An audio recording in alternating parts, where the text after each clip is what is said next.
So Echoes of Wisdom came out like 6 months ago. I think it fucking rules. I'm sorry, I'm making another Zelda video. Oops. The cute toy-like aesthetic from Link's Awakening is still a vibe. I do feel it's less refined here. It's got adjustments that I do enjoy. There's creative character models and the dungeon environments sing in these aesthetics. It really is perfect pitch. It's mostly that damn blur vignette around the bottom of the screen that I'm most resistant to.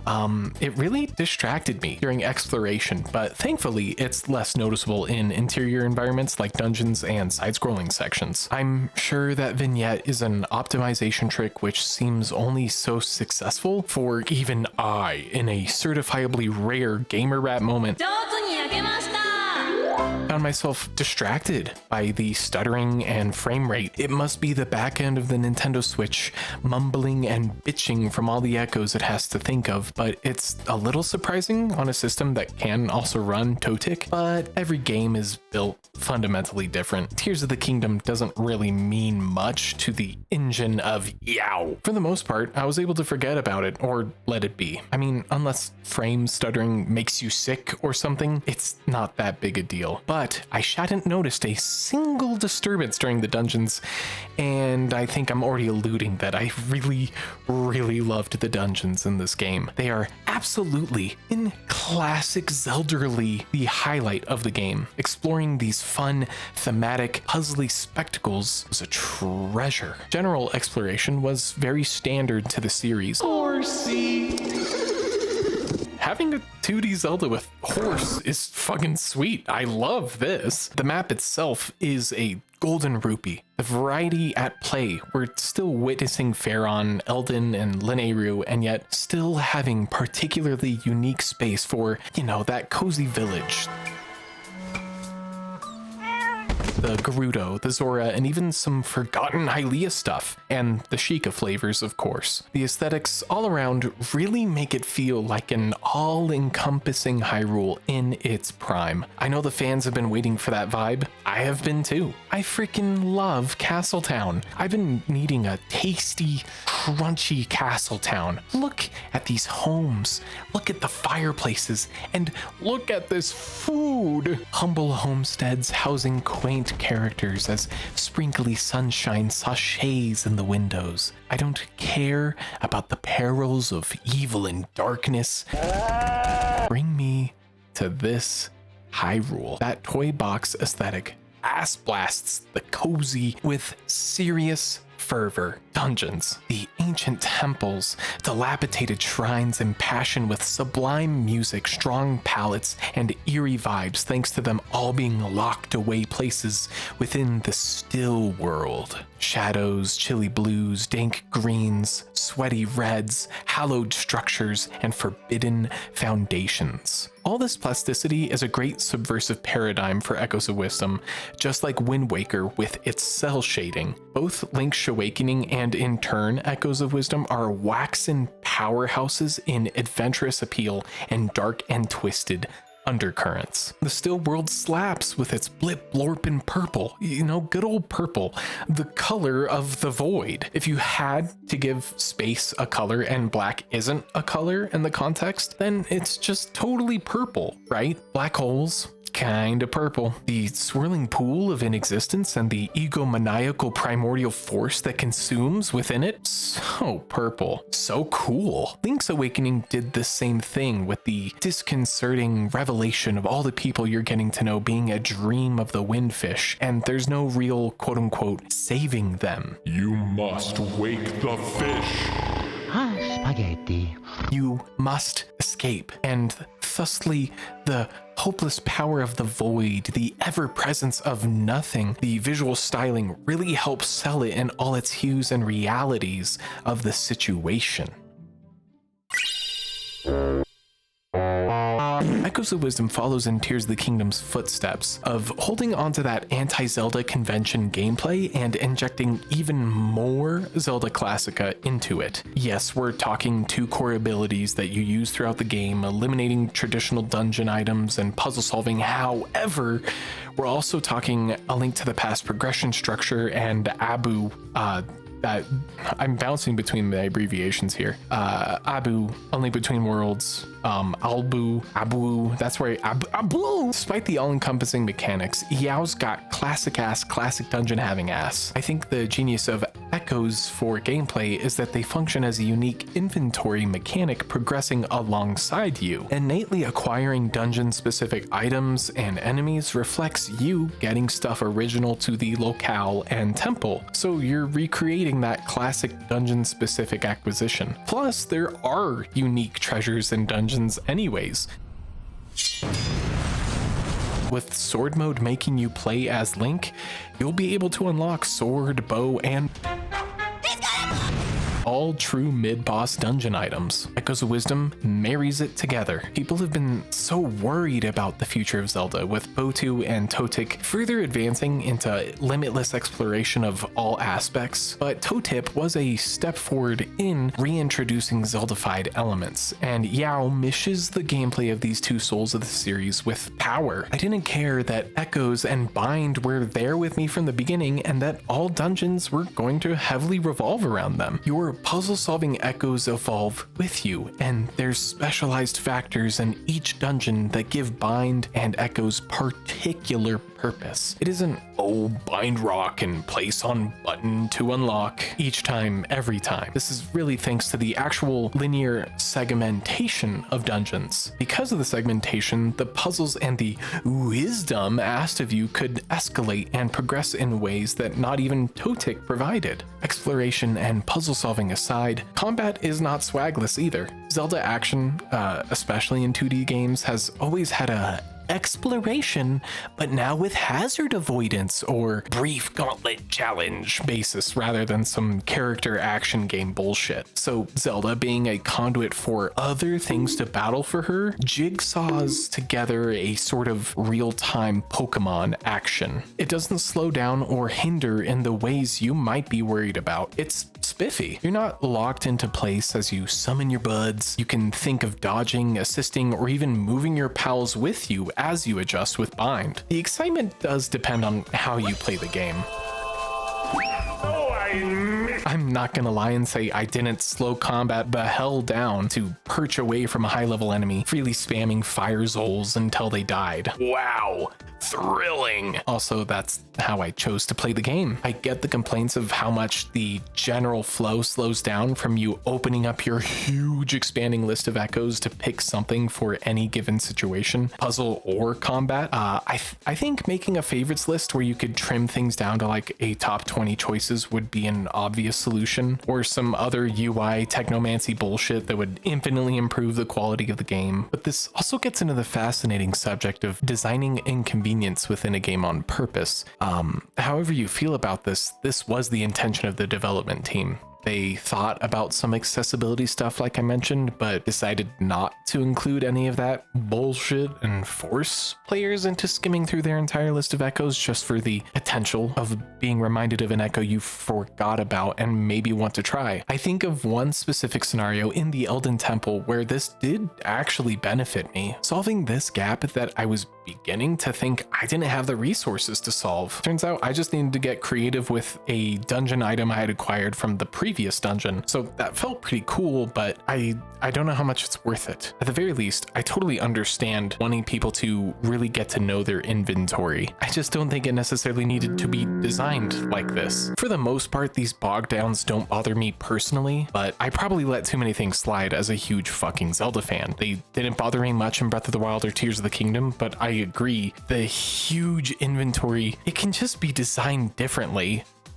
It doesn't need to be like this. I don't mind spending lots of times in menus as long as it's appealing or presents information in a way that maintains a good level of engagement. That is still playing the game to me. I'm still thinking about and engaging with the game even when it's in a essentially a pause state. Categorization would certainly bother me here and there, wanting to switch from like an elemental keys to a dark nut, or from a fighting type echo to a fucking copy of some scaffolding or other, and having to go back and back and back and back. It'd be really great if there was just like a set of echoes you could equip, you know, like a list of 5 that you could like quick switch to or something. I think Echoes of Wisdom is finding that sweet spot. It's getting there, because yeah, Tears of the Kingdom and Breath of the Wild, they need limitations in their mechanics, especially Fuse. It didn't need to be that crazy.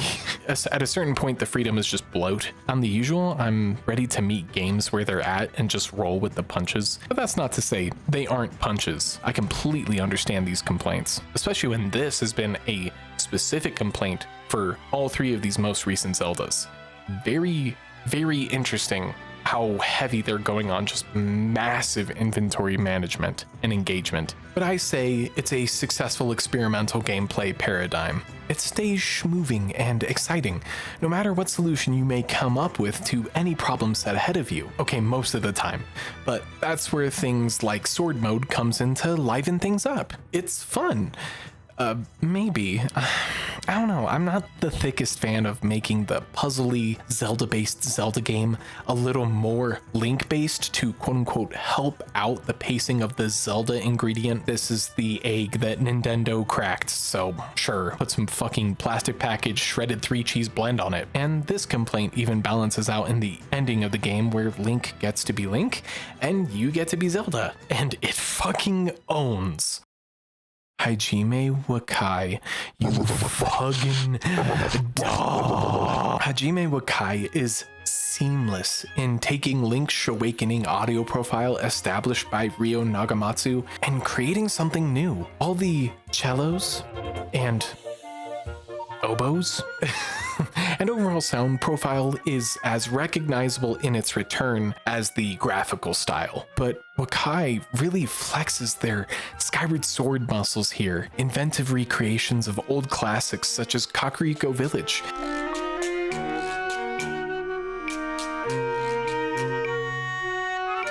Where the expected melodies are more secretly layered underneath new composition. There's a lot of vibrant new elements too. I love the use of vocals in any mysterious tracks related to the goddesses or the Triforce.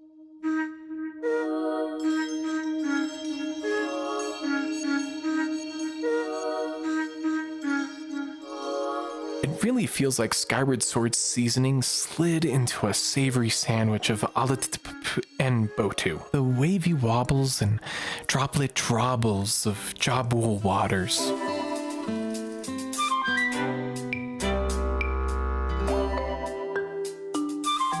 It sounds like refreshing ice water on a sunny day. We have the recognizable motifs of the Sheikah pumping volts into that technology yet again. Breath of the Wild really established them as ancient tech fiends, huh? I'd like to see them be ninjas again. River Zora tubas or... No, that's not a tuba. What is that? That's a... French horn? Sea Zora harps? Those bumpkins over at Scrubton with their playful, more tuba?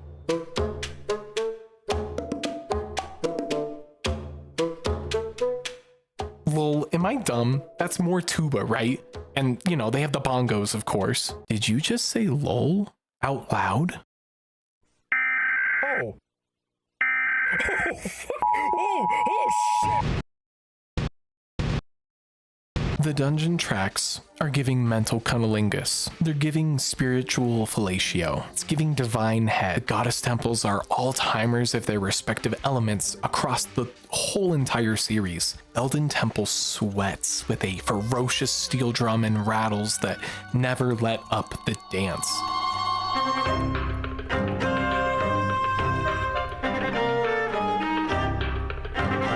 A fiery dance led by a violin or fiddle. Like, what a perfect instrument choice. Nothing bows passion and smoldering heat to a burning track like the violin. Okay, that's enough fire-based vocabulary. We're getting into pun territory here. But this is the bounciest and swingiest of all the goddess temples.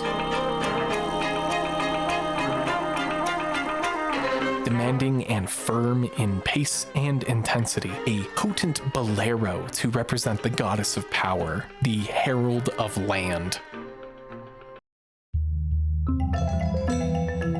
Charon temple with flutes paced out by energetic and convulsive drumming and rim shots.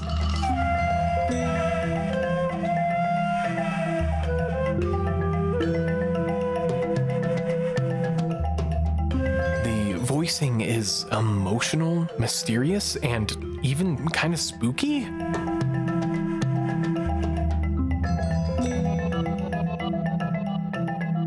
The harmony of these winds is so embraced and dire.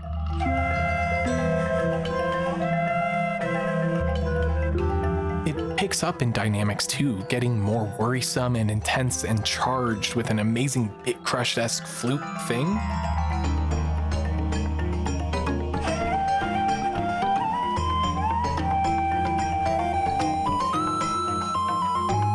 What a wildly fun addition. From that point, there's an elegant drop down in intensity to make room for the original patterns to steadily allow the flutes back in.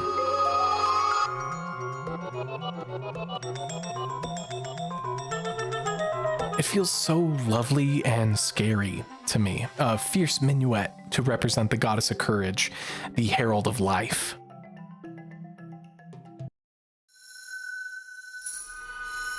Lanayru Temple with its bottomless bass hits radiating against slick frozen walls like a firm frozen heartbeat. The only warmth in these ice-capped halls, the icy shakers and effects that reverberate the whole track, the chilled marimba strikes that sing along with the godly voices, a divine and sophisticated melody.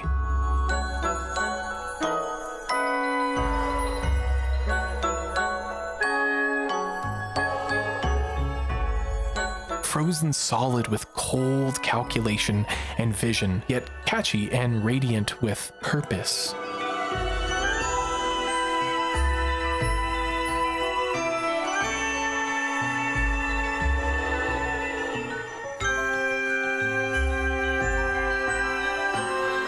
A sultry serenade to represent the goddess of wisdom, the herald of law. With the prospect of this game's lore and story, these 3 dungeons offer something utterly magical to the entire series. It pulls out all the stops here.